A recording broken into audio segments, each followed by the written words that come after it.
Hey folks, another podcast, another video, SFL Media, SFL.media, if you're putting it into your URL. I am Joshua, and I'm here with Patrick, PJZNY, Mr. Josh W, our handles, if you want to find us on social media. Folks, we're at war. It's not a joke anymore. It's for real. If you're at least paying attention, I know it's Saturday and it seems like, it's a fun day and whatnot, but one place that they're not having fun is in Tehran.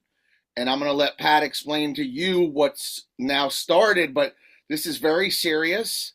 And it'll be interesting as we talk about the developments of both of our opinions. We haven't discussed this with each other yet, of what we think the outcome of this is going to be, the future for us, for Israel, for Iran. And Pat, take it away. What happened today?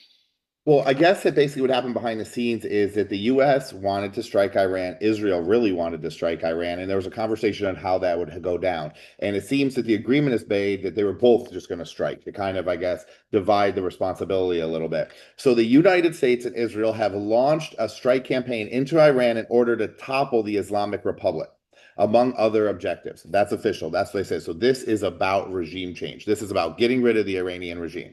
Okay. Israel specifically has launched decapitation strikes against all of the Iranian leaders. That's former, present leaders, and anyone associated with that. Israel and the United States have also attacked Iranian military targets, obviously to soften their response to the attacks. And there's unconfirmed reports that we've also struck naval vessels. And long story short, Israel and the US are basically in a full out war, attacking multiple places and multiple people inside of Iran at this moment. Do you feel that this was us doing this for us, or are we doing this for Israel? Well, it feels disorganized to me. It feels like imagine Israel relies on the United States aid and the United States military aid, and it seems like there's going to be issues with that. There's at least going to be resistance now with inside the USA, with everything that's been exposed, with the war in Gaza, with the Epstein files, and Israel's deep, deep ties to the Epstein files. I just think it's going to be harder for them to get money, and I think that Netanyahu realizes like now's the time to take out Iran. It's never going to be more likely than now with Trump in office and with the situation you have at hand now, and with your country already kind of used to war from what's been going on in Palestine. So I think that he's taking the opportunity, but it doesn't feel like the nuclear strikes. The nuclear strikes, we were in, we were out, they were showing the results. It was very clean operation. This seems to be less planned, and there's already been responses, and it looks like civilians have been hit. It looks like US bases have been hit. So this is a much messier, much dirtier operation. So the Ayatollah Khamenei, I think I'm pronouncing that right, is 86 years old, and he has been the supreme leader of Iran since 1989. So this is somebody that's been there a long time. There are rumors coming out of Israel specifically that he has been killed. There's no doubt they said that the first wave of attacks was on his palace and compound. Um, so I don't, I know that they're strategically we're already looking to kill him. They did speak to someone in Iran that said, to their knowledge, he's still alive, but there's no proof of that. He has not shown himself since any of these attacks have started. So we don't know exactly that. I last saw that the body count in Iran was at 200. I'm sure it's going to be worse. It's very sad. I think obviously you're trying to keep the casualties down as far as the innocent people and whatnot. Remember, folks, we struck Iran. This is the second time now in 8 months. We told them to have an uprising to rebel against their government. They did. Hundreds of thousands were killed by the Iranian people, by their own government, literally killing them in the streets. We have protesters here. Nobody's getting mass slaughtered here. There's obviously friction, but over there they were getting mass slaughtered. And so Trump really owed it in Israel. They basically said, you uprise and we'll take care of the rest. And so far it seems like A and B have fallen. We're going to see what C leads to. Yeah, no, I would agree with you, but it's also important to keep history as perspective. So the U.S. went in like in the late 70s, early 80s, and Iran was very free country. You know, the girls were in miniskirts, and they had elected a president that was wildly popular, and he went to nationalize the oil. And the thing is that before that, Britain controlled their oil and got the lion's share of the money. So it was only natural that a good leader would go after their own natural resources and try to rearrange that. But Britain and the U.S. wouldn't have it, and they tossed the democracy and they installed these ayatollahs who are more religious that led to this extremism and led to the Islamic Revolution. And that's what we're living with now. So when the US and Israel go in, and these Western countries, these Western powers go into Iran and they flip the government, remember that they're cleaning up their own mess, number one. And that last time they did this, it failed miserably. Now, Trump and them may make regime change look easy. Maybe for some reason the Democrats were too hand tied. They hand tied themselves too much to do regime change the proper way. But everything that we've seen is that regime change is impossible. So I don't know what's going to happen here. The Iranian people seem happy. Some of them are dancing in the streets. You can see it on Instagram already. They feel a revolution at hand. But what happens from here, I have no idea.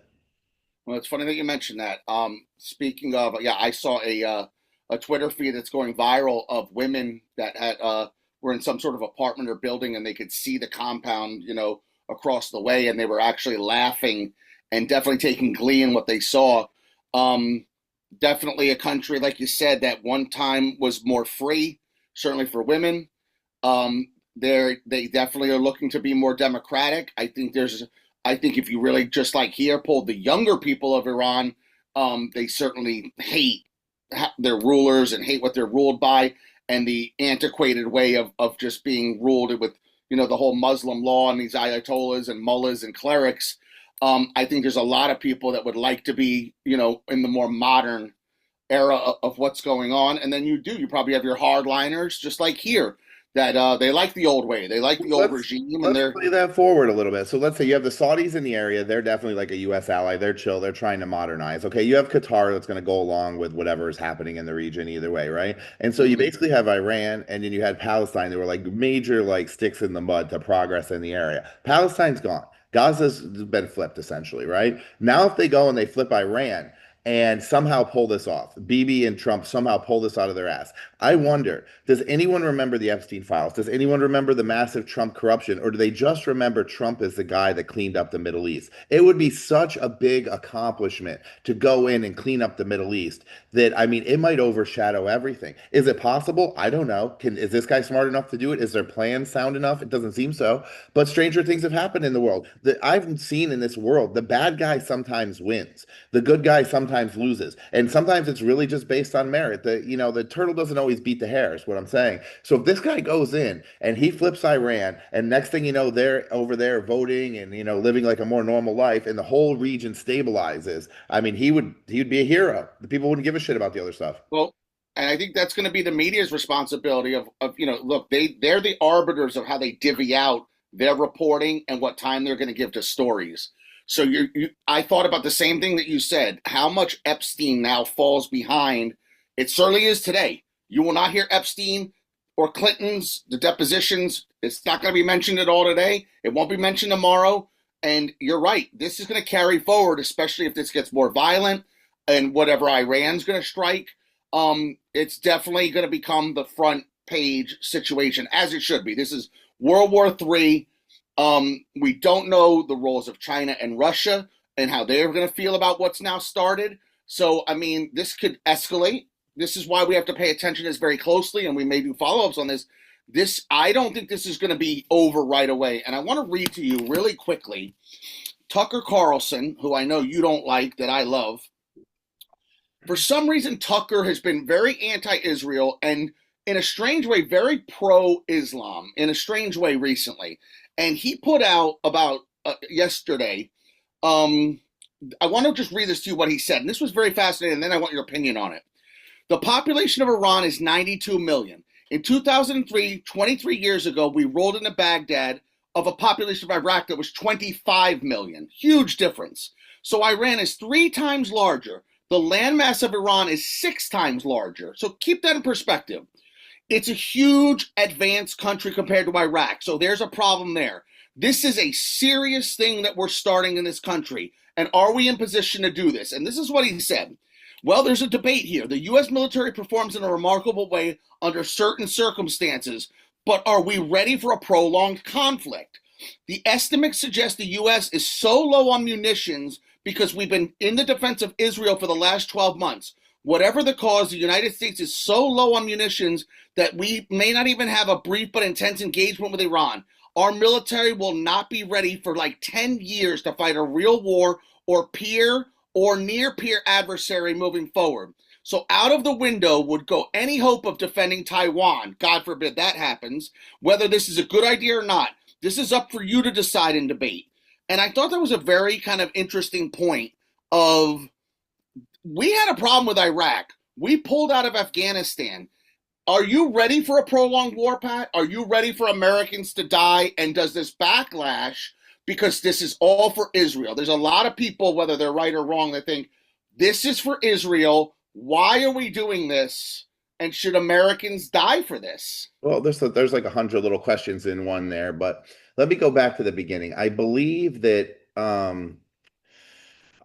Trump is out over his skis on this one. Trump has had a lot of success lately, and he's been doing a lot of bravado, but he's never been involved in a long engagement. He's never been involved where U.S. bases have been hit, which has already happened, where there's civilian deaths, where if a U.S. soldiers get killed and there's caskets coming back, he's not the type of president to show up for the dead soldiers and do the right thing there. It's going to be a very big quagmire for him very quickly if this war gets out of control, and it seems like it. But what my main question is in that regard is what happens if the Ayatollah guy's dead? If he's dead, does this even go any further, or does it just fold? And if they fold, that's Trump. Trump would be so lucky for that to happen. If it gets into some tit for tat thing, that's big trouble. And if you remember, who had the fatwa against him? The U.S. writer Salman Rushdie. For Right. years, he had the fatwa against him. He avoided it forever, and then he did a speech a few years ago, and out of the stands comes a guy, stabs him right in the eye, messes him all up. There's a movie about it now. I encourage you to go check it out. It's a fascinating story. And so what I'm saying is these people don't forget. So just because Trump dodges a bullet today or tomorrow, it could be a terrorist attack 6 months down the road, a year down the road, 2 years down the road, whatever. And so, yeah, I'm very worried that they're not prepared, that they don't know what they're stepping into, and that Trump's not the man for a long conflict. What happened in Venezuela, we go in, we get the leader. That's Trump's kind of thing. We go in, bomb the nuclear stuff, we get out like we did in Iran before. That's Trump's kind of thing. A sustained war with, Pete Hegseth and Tulsi Gabbard and these fucking morons in charge of our government defense. I think that would be a goddamn nightmare for the United States. I don't know what we would do. So yeah, I think it's wild. I'm surprised that the Israeli people are willing to live with so much war in their lives. They're constantly being sent down to the bomb shelters. And if this doesn't clean up fast and they end up in a sustained war, are they prepared to spend the rest of their lives entering bomb shelters, for the next 10, 20 years if the whole area goes aflame? So that's very interesting too. But I know that Netanyahu has a plan. He's enacting that plan. And so a lot of it's just going to rest on the strength of his plan and the ability of the U.S. and the Israeli military to get in there, get what they need to get done, and get the fuck out of there fast, because any day too long is opening a potential quagmire. As you were speaking, I'm looking at a push notification I got, and it said not only is the Ayatollah Khamenei dead, a body has been found. Again, this is if you believe this, there's propaganda here, so just everybody take that with a grain of salt, at least for now. Senior Israeli officials told Reuters he's dead. An Israeli ambassador to Washington gave a letter stating this, and that the IDF didn't just eliminate him. There's a video of the body, and it has been presented to Benjamin Netanyahu. So that's best case scenario for Trump and Netanyahu. Absolute best case scenario. Now, who runs Iran and what happens, I have no idea. The UAE also released a statement, the Emirates, and they said this is a historic moment for the Middle East. I think a lot of the Middle East would have silently happy about this. I get that they couldn't necessarily go and rah-rah it and talk about it until maybe it happened. You make an interesting point. Does this lead to terrorist attacks that can get out of control? Does this lead to where when you cut the head off the snake, does the whole body die? We're hoping so. We don't want Americans to die in this. Just so you also Trump know, also hasn't been going in and taking over. We left Venezuela kind of hanging. Do we have any control over Venezuela? Trump got his oil. He got the billions for those oil sales. He's got in the offshore accounts. But what's happening in Venezuela? We moved the whole military over here. Now we've flipped another thing. Are these places just going to be left to stew? Because last time we left the Middle East to stew, we ended up with ISIS. well, that's one of the problems that we do. We cut and run. I think Mhm. that's one of the things that people get upset And that's about. what happened in Afghanistan, right? And then we Yeah, had with that these fucking interventions. explosion, yeah, at Kabul. Well, it's very scary because with Afghanistan, we left billions and billions of dollars of ammunition of Now all we can't kinds. go back there because they're armed. They have Humvees and everything. Yeah, well, and they also sold them in the black market. The cartels now have this stuff. MS-13 could have bought this stuff. The highest bidder. I could tell you now that a lot of the weaponry in Ukraine that the Ukrainians were using came from there. So it just went on a black market. I think And this stuff is good for Ukraine. The more the U.S. is busy in Venezuela and other places, the more it buys Ukraine time. That where Trump's not well, pressuring yeah, them to side fold. note for sure. Trump's not pressuring them to fold.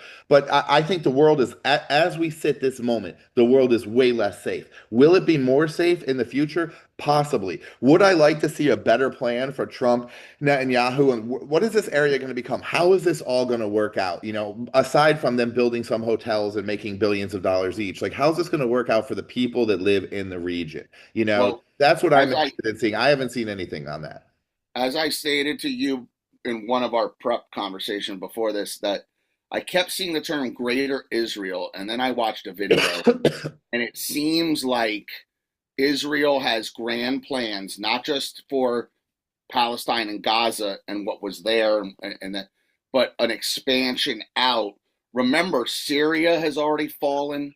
Right. But Iraq, what does it say about any group of people that takes religion and religious expansion that seriously in 2026? I mean, God is not real. It's a comforting fable for people that are scared of dying. You can learn about the history of religion. It came from the Egyptians and then it went into Judaism and broke off into all the other Abrahamic religions. You know, the Muslim religion is just the brother religion of Judaism. It's pretty much the same book. It's the same stories yes, the taken whole different Abraham ways. thing. Yeah, Well, believe in a different prophet. So I'm just saying, like, how modern can your region even be if the core of it is based on religious nonsense? well, remember this: the strange thing about Israel and Jews is that it's the one group on the planet that's a religion, but it's also a nationality. And there's nobody else on the planet And that you know has what's it. interesting is you meet American Jews who've been to Israel like once or twice. They swear that the survival of Israel is important to their life. Like it's actually going to have an effect on their life. And they feel kin to the Israelis, even though the Israelis don't really feel that kin to American Jewish people. No, they don't. And you're It's right. It very is a interesting strange thing. how American Jews have absorbed that. And then also I think it's interesting how the Israeli people for years have gone on has been viewed as the most tolerant people on earth, people that had the worst atrocity happen to them, and they sucked it up and they went on being good people. And it was a lesson to like the world. It was a lesson to all other religions. But now we see deep down they've been harboring this vengeance, and now the vengeance has come out, and now they've become the monsters. They've become the killers, and maybe they always wanted to be, and maybe this is the yin and the yang of the universe. But where does this leave Judaism after this? I mean, they're never going to be viewed again as a peaceful religion. It's always going to be viewed as like a hostile, semi-terrorist No, related religion at this point. they've come full circle. They've tarnished the whole thing. Well, and again, some people think they did this on purpose because if you were a PR firm, I mean, you want Israel as a client because you got to mop up a lot of their fucking mess, man. Well, it goes to that old saying, it's better to be feared than loved, right? So maybe they just got tired of being loved and they want to be feared now. And that's fine Well, if you want to be feared, but that seems to comes with be. retaliation, you Yeah, know? but here's the thing: you got to have a lot of balls, number one, and you need America as an ally. They couldn't pull this off themselves. Oh, So they're in that big trouble with America as an ally. They will always have America as an ally, and there'll always be some support, but their support is going to be questioned like never before now. Like never well, before. it's also weaker in America than it Any has aid been. package to Israel used to just get signed, and not anymore. There's going to be debate over everyone. Everyone. Well, as America keeps moving forward and the old guard dies and younger people come up, you are seeing less and less. By the way, Republicans and Democrats, conservatives and liberals who are not pro-Israel. Well, It's what have these billionaires and these Israelis and these people done for themselves? You got Peter Thiel, you've got Mark Zuckerberg, you have, they're buying up CBS News, the Ellison family, they're trying to change CNN. They're meddling with all this stuff. It's obvious that they're doing it in a pro-Israel fashion, and all they've done is make the whole world hate them. All these people have done, they haven't succeeded in helping Israel. They've put Israel in the spotlight, they've put themselves in the spotlight, and they've made themselves some of the most hated people in the world. So I don't understand their PR campaign. It doesn't make a lot of sense to me. And like people like the Ellisons who are putting their whole family fortune into buying up the news and making it pro-Israel seems like a ridiculously stupid idea. A thing to do well, with your family fortune. Who in 2026 would bet their family fortune on a religious state that's involved in a genocide? I guess Larry Ellison would. He's the idiot that would do that. well, this is what I was trying to bring up before. I think it goes beyond a religious state. It is, but they're also like the power brokers of the world. From their tentacles reach out into everything, like you said, whether it's media, whether it's cyber security, whether it's their role in politics in America. I mean, Israel. It's beyond a religion at this point. It's just they're just power brokers. It was a good game while it was hidden. Now it's in the wide open and it's Right. very hard to sustain in the wide open. Look, the US, if you can hide under the radar in the US with some heavy lobbying and really get a lot of shit done, kudos. That's the way to conquer the world. But that's not what's happening now. Bibi, he has an ego on him. He wants to lead. He wants people to know his power, and it's going to be short-lived now. Now he's going to get to flex the maximum Jewish muscle, and after that, there's going to be a retraction to his leadership for sure. Well, a lot of people don't know because they get a little perspective. He's not very well liked in Israel. He is not the favorite candidate. He's kind of, speaking of muscled his way into staying in power there. He's a hardliner. They call them Likudniks for people, the Likud party. Like we have Democrats and Republicans. Theirs is the Likud party, Likud, I believe. And they're hardliners. I mean, they're the Dick Cheneys, so to speak, of Israel. And they want to bomb everybody. And Iran has just always been, it's like they have a hard on for Iran, and they needed the U.S. to join them hand in hand to do this. Just so you know, everybody, there's no other country involved in this that's doing this. Not Britain, not Canada, not anybody, not Germany, not NATO, not nothing. So, when you talk about the Bibi Ukrainian and, Russia Bibi and Trump situation, are out on front of this on their own. Winter fest. that's it. It's So, all what on. does that tell you, by the way? Well, I think of it like that labyrinth game. Remember, you had the little thing in the marble, had to avoid all the holes. That's how hard it is what Bibi and Trump are trying to do, and neither one of them are particularly great at it. So I think this is what I think, honestly. I think it's a ticking time bomb. I think that as long as things keep going perfectly for them, and God knows they're the two luckiest human beings on earth, things are going perfectly for them. But the minute something else happens, we've already had Savannah Guthrie's mom get abducted. We're not sure if that has to do with the boat strikes down in Mexico or whatnot. I'm just saying we're one assassination, one rogue bomb away from the people hanging Bibi out in front on a fucking noose. You know what I'm saying? So they are running a really, really tight wire here. God bless them for trying to fix the world and change it. Lord knows a Democrat would never do this. And I'm willing as a Democrat to let them stake their reputations and their livelihoods on cleaning up the world because one, either they clean up the world, two, they failed miserably and I never have to hear from either one of these two idiots again. So I'm willing to let Trump and Bibi take this ride. You want to take this ride and you want to either roll the dice for greatness or failure, go ahead and fucking do it because there's no downside for us Americans on this one. You know what I mean? But As long as American for troops those two to don't feel die, that comfortable rolling the dice is really wild. The egos on those two men is wild, we wild. don't want I believe JD Vance came out and said something a few days ago before the strike started, and that was that he was questioned about boots on the ground. You always hear the term boots on the ground. It's become a cliche. We don't want that, and we don't want Americans to have to go in there for regime change and kill them. I want to tell you a couple things that Trump said, speaking of regime change. He's already gone on Truth Social discussing some things. He put out a word to Iran saying, this is your time to seize control of your destiny. So he's reaching out to the people and basically telling them, we're going to cut the head off the snake. What are you going to do with it? So that's an interesting thing, trying to empower these people as if they needed it. They don't. I think that they were more than willing to let Well, this I mean, I'm happen. sure there's like CIA operatives on the ground with like, like figures that they feel like could lead after the leadership is out of place that they're going to push into power. The US isn't going to leave it to chance. I sure No, that, no, no, of course not. But you know. you're hoping that they could do something that's Yeah, democratically. they'll roll in like Erica Kirk and show Erica the Kirk country. would be great for the leader of Iran.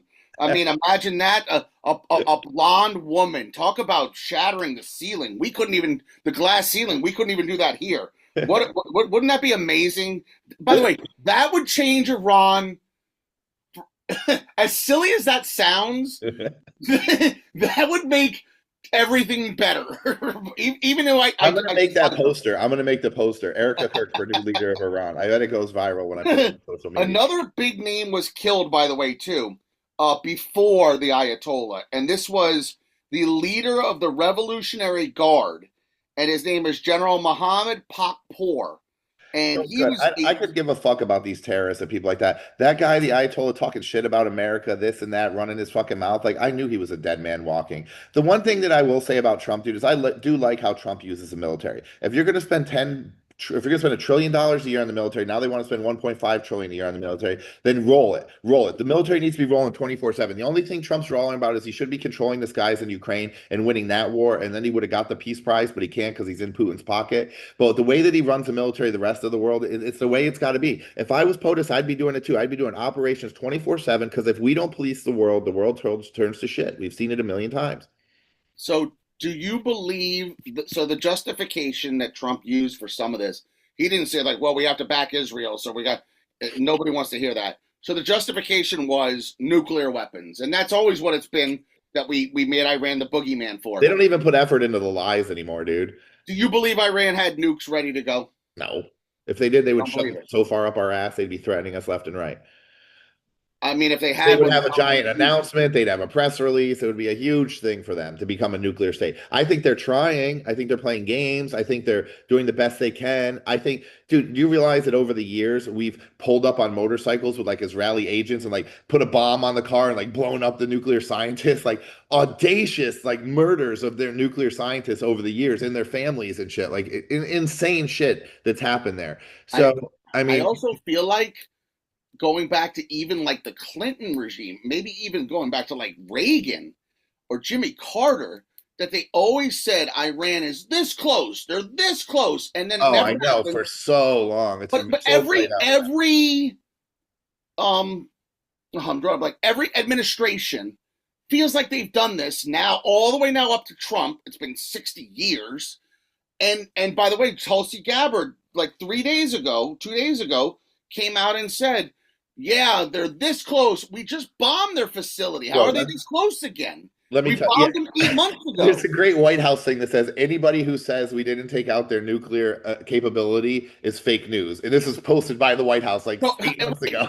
so this is what's upsetting though. No, One way or another, we're being lied to. We're being lied to then, or being lied to now. It's about Israel capitalizing on maximum power, which is what they have right now, and controlling the U.S. government and getting rid of Iran while they can. That's what it is. It's a war of opportunity and timing. It's not about whether or not they had nuclear shit. That's a bunch of bullshit. It's about taking out this guy while you have the means to do it. And I'll tell you what's going to happen next. Cuba is fucking done. Those boats are going to turn right around. All that whole U.S. equipment is going to turn right around. It's going to go to fucking Cuba, and they're going to fucking toss those guys too. And then the only one that's going to be left is that fucking rocket man in North Korea. And if I was in North Korea right now, I'd be shaking in my fucking boots because that's what they want to do. They want to clean up the whole world, and God bless them. I mean, it's a worthwhile cause. You wouldn't be able to sell it to the people. How else are you? I can't believe I'm defending these lunatics. How else are you going to clean up the world otherwise without just rolling the dice and doing it? So is it insane? Is it likely going to fail? Would I have done it? No. Am I willing to watch these clowns try? Hell yeah. Well, let me tell you this. Under Trump, they may have cleaned up Syria. And again, it's not that these are countries that are thriving, whatever. But like you just said, the regime change in Syria, a regime change now in Iran. Like you said, do they go after North Korea? I mean, Venezuela's taken down, and the possibility of Cuba. That's pretty major in and of itself. There's people that would look at that and be like, this is exactly what I hate about America. You're not supposed to be policing everybody down. And then there's people that are like, this is exactly what America's supposed to do, is get rid of the garbage and the bad guys and make this a better world. Trump is so belligerent. He's such an original gangster. He's such an original person that he's changing the whole rules. He's changing the whole rules. And I think that what you're seeing is just like Mike McDaniel, coach of the Dolphins, super nice guy, can win a lot of regular season games. Can you win in the playoffs when you're that nice a guy? Probably not. Send him back to offensive coordinator. When you have a bully running the world's biggest military, that's actually a beautiful connection that can get a lot of fucking shit done. And that's what you're seeing right now. You're seeing what happens when you take the world's biggest military and you let it run with a bully who has no fear whatsoever, good or bad, and is willing to go for broke. And that's what you have in Trump. And the Epstein files lit that fire under his ass where now he's really going to go for broke. He's got nothing to lose. And so he's like, oh, yeah, I was in the Epstein files. Well, I'm going to clean up the world. And then you guys can judge me on that. I mean, it's a worthwhile gamble for him. What else is he going to do?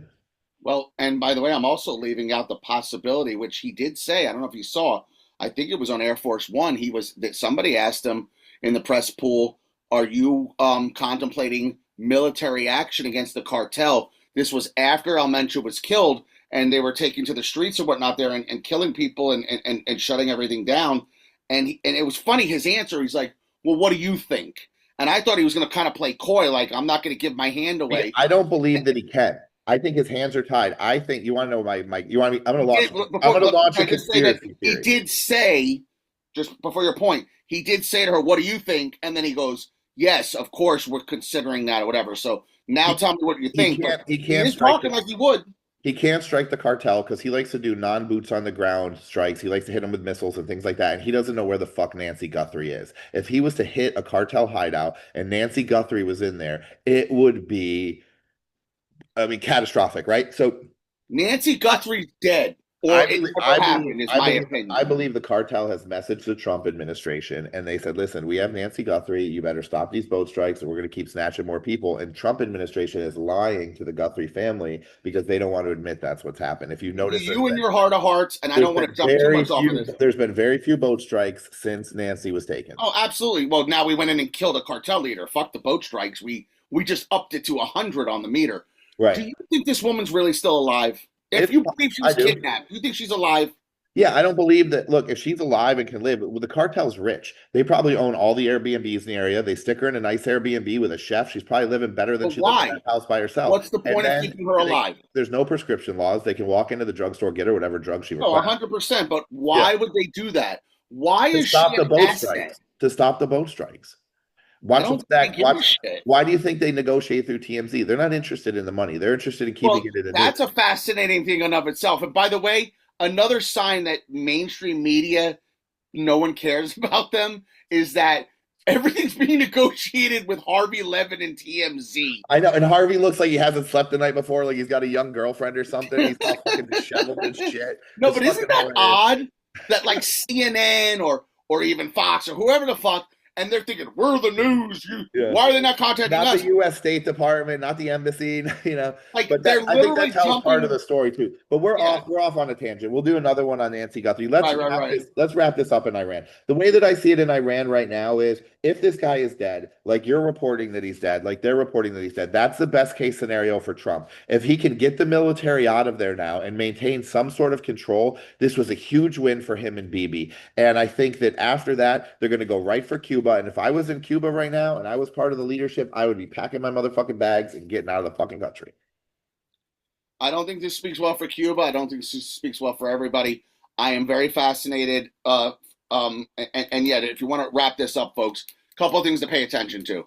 Terrorism, primarily more in Europe and that region. I don't think it's going to hit here first. If the next terrorist attack, I don't think will be in the United States. It'll be in the Middle East. It'll be in Israel, or it'll be in Europe. So let's pay attention to that. Let's pay attention to boots on the ground. Does this become in any way a prolonged situation? Is just, if this guy's dead, is this over already? Is it now time to celebrate in the streets? Or are there, and by the way, just so you know, and anybody can Wikipedia this, they've got 1 million troops. What do they do? Who commands them? Is it over? So I think that's a very fascinating thing to pay attention to. Does Iran still have the capability of firing back? I know that we also hit southern Lebanon, so this isn't the only target. Hezbollah was harboring Iranian militias over there, so there's been another country that's already been hit. There's a lot to pay attention to. We jumped on this immediately. These strikes happened today. We got on this within hours. There's still a lot of time left today. It's only 3:38 Eastern time. There's more war going to go on here. Even though this guy's dead, I'm of the thought that there's more to happen. So we'll be there to talk about it, and there's a lot to pay attention to. I mean, this is not a normal Saturday. If they know where the troops are moving to out of the country, right? They're watching them with satellites. How do they not know where Nancy Guthrie is? Are you telling me that the U.S. doesn't have satellite coverage, that they can just roll the dice? I mean, just turn the knob and zoom in on her Well, house? it's one of the reasons why I don't Because believe they this can read story. license plates from space. You know what I bet? I bet you in our sick ass fucking government that they have a rule not to help with civilian crime.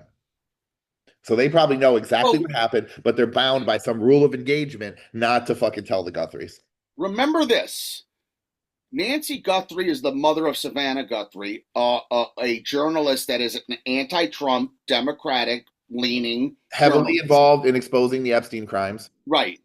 I don't think he's doing her any favors. Now, he did say there's a death penalty, like, God forbid we find who did this. He talked tough on it. He made one statement. I don't think this guy gives a shit about this either, not. And not for nothing, when he's dealing with Iran and other things, I don't think Nancy and Epstein and Okay, clearing check his this out name, though. You're I Savannah just don't think Guthrie. he cares. You're Savannah Guthrie. Okay, your mom has been abducted. She's missing like 10 fucking days. You are freaking the fuck out. You're getting all these offers. You don't know what's going on. Stupid TMZ is involved for some reason. People you would never normally talk to if you're Savannah Guthrie. And Cash Patel is fucking pouring beers on his head at the hockey game. Well, I wanted to go over that. We should definitely do another thing on that. That's a very sad story. You got to be like, Go too yo, much man, the into that. Guthries are fucked.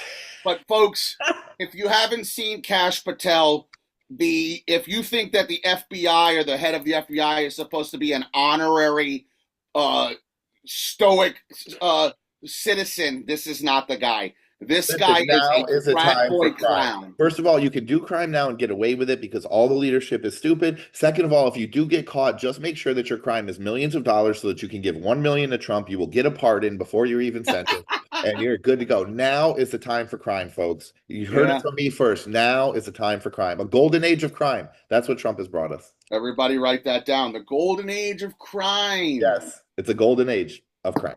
Well, folks, you heard it here. SFL.media is the site. I am Mr. Josh W. That is Patrick, also PJZNY. Follow us on socials. We got more to come. There's still Epstein talk. It'll be interesting to see everything that gets backburnered with the whole Iran war and World War III. But this is a historic day, folks. Whether you pay attention to this or not, this is a big deal. This is like if this was a movie, it would be Return of the Jews. Return of the Jedi. Yeah, Return of the Jedi. And there you go, folks. All right, bye. Take it easy.